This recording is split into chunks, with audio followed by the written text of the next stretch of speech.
할렐루야. 성도의 왕권 시리즈 38번째 시간입니다. 마태복음 8장 23절에서 27절까지 말씀 함께 나눕니다.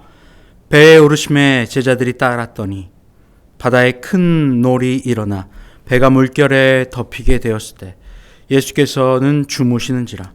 그 제자들이 나와 깨우며 이르되 주여 구원하소서, 우리가 죽겠나이다.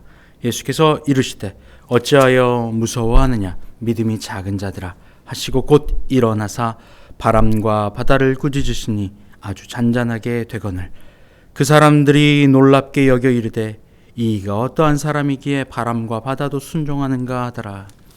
아멘. 할렐루야. 예수님께서 문둥병 환자를, 나병 환자를 고치셨습니다.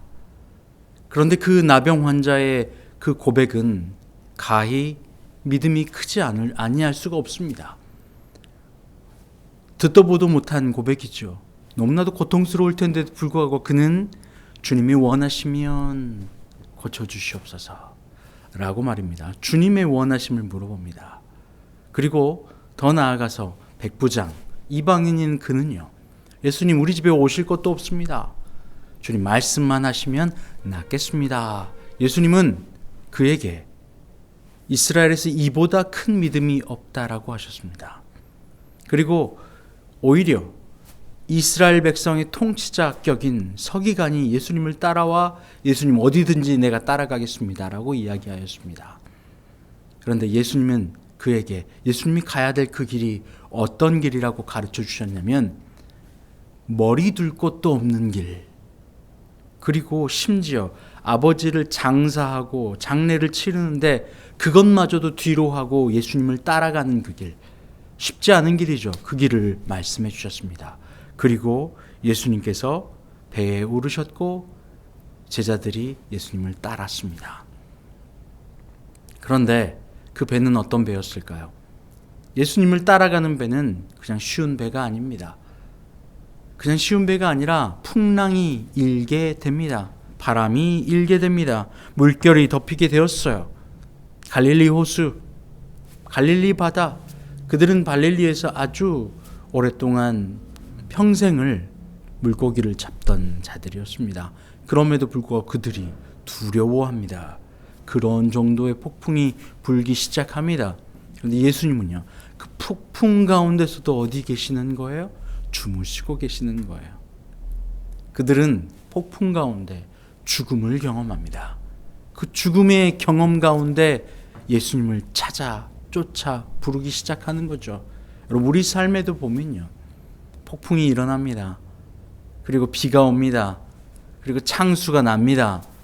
그런데 그때에 우리의 믿음이 어디에 세워져 있느냐에 따라서 흔들리는 집이냐, 무너지는 집이냐, 그렇지 않은 집이냐가 판가름 납니다. 폭풍이 일어날 때에 반석 위에 세워진 집이냐, 아니면 모래 위에 지어진 집이냐, 믿음이 있고 없고의 차이죠. 믿음이 있을 때는요, 폭풍이 오더라도 문제 없습니다. 왜요?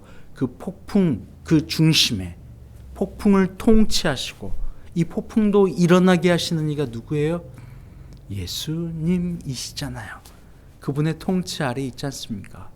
그러니 예수님을 바라보는 거죠. 그럴 때 바다도, 폭풍도, 하늘도, 구름도 예수 그리스도, 그분을 내 구주로 모셔내어 살아가는 자, 그들에게는 그것이 두려워하는 대상이 아닙니다. 그걸 통치하는 대상으로 바라보는 거죠. 다스림의 대상이 되는 겁니다. 무엇 때문입니까? 내 안에 계신 예수 그리스도 때문에. 오늘 제자들도 궁금해하죠. 그가 누구이시기에 바다도 폭풍도 그의 말을 순종하는가? 27절 말씀에 그 사람이 놀랍게 여겨 이르되 이가 어떠한 사람이기에 바람과 바다도 순종하는가? 예수님이 어떠한 분이죠? 우리는 알고 있죠. 주는 하나님의 아들이며 살아계신 하나님이십니다. 그분은 나의 아빠 아버지 되십니다. 나의 구원자 되십니다. 나를 위하여 자기의 목숨을 내어주신 분입니다. 우리는 그렇게 고백하죠. 이것이 믿음이라고 하는 것입니다. 그때에 예수님이 누군지 아는 거죠. 이것이 믿음입니다. 그러나 제자들은요, 지금 폭풍 가운데 놓여져 있지만 그들은 예수님이 누구인지 깨닫지 못하고 있어요.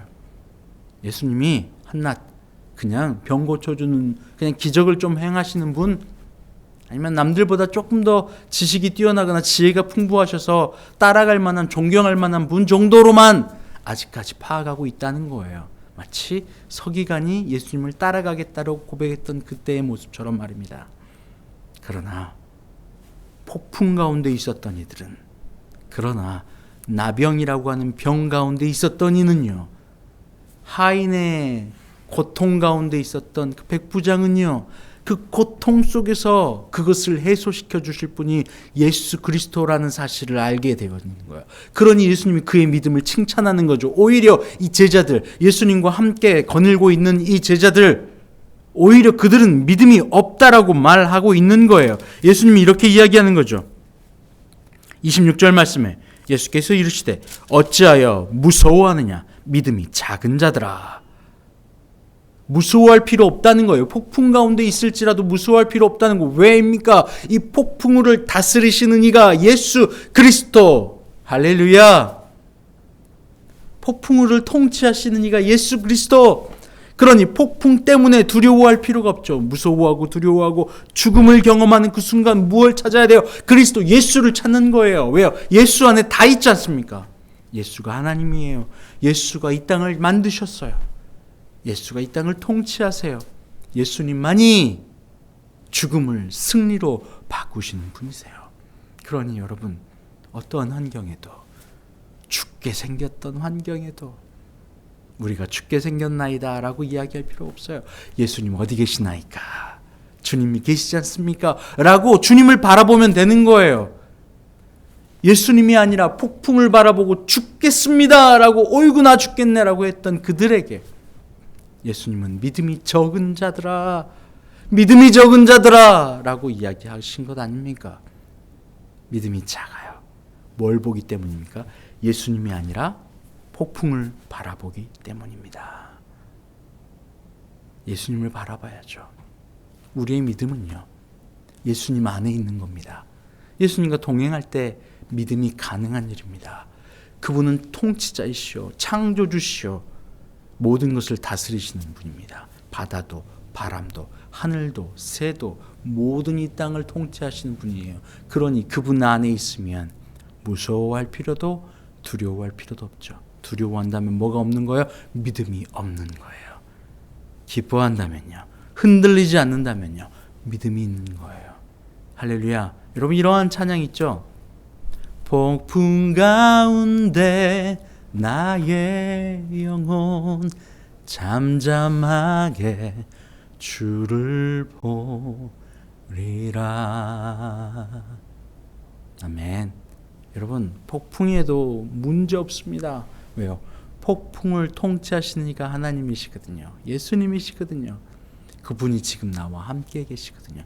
우리의 두려움은 폭풍이 아니라 무엇입니까? 그리스도 예수가 내 안에 느껴지지 않을 때, 이게 두려움이에요. 다윗은 하나님께서 얼굴을 가리우셨을 그 시간이 가장 고통스러운 순간이라고 고백했어요. 여러분, 그리스도 예수가 내 안에 계셔야만 해요. 그때에 우리는 모든 폭풍도, 모든 풍랑도 이겨나갈 수 있습니다. 왜요? 예수님이 이기셨기에, 그분과 함께하기에, 그분이 통치하실 것이기 때문입니다. 할렐루야. 이것이 믿음인 줄 믿습니다. 여러분에게 그 큰 믿음, 왕의 권세를, 통치를 경험하는 그 믿음 있기를 주의 이름으로 축복합니다. 하나님 감사합니다. 저희의 믿음 없음을 용서하여 주시옵소서. 예수 그리스도께서 우리 안에 충만하게 내 안에 주인으로 계실 때에 우리는 어떤 두려움도, 어떤 풍랑도 이겨나갈 수 있음을 믿음으로 고백하오니 주님 함께하여 주시옵소서. 예수님의 이름으로 기도합니다. 아멘. 이제는 우리 주님 예수 그리스도의 은혜와 아버지 하나님의 크신 사랑하심과 성령의 교통하심이 이 시간 그리스도 예수와 함께 있으므로 그 어떤 풍랑도 두려움으로 느껴지지 않고 기쁨과 감사로 고백하는 모든 주의 자녀들 위해 이제부터 영원토록 함께 하옵시기를 간절히 축원하옵나이다. 아멘.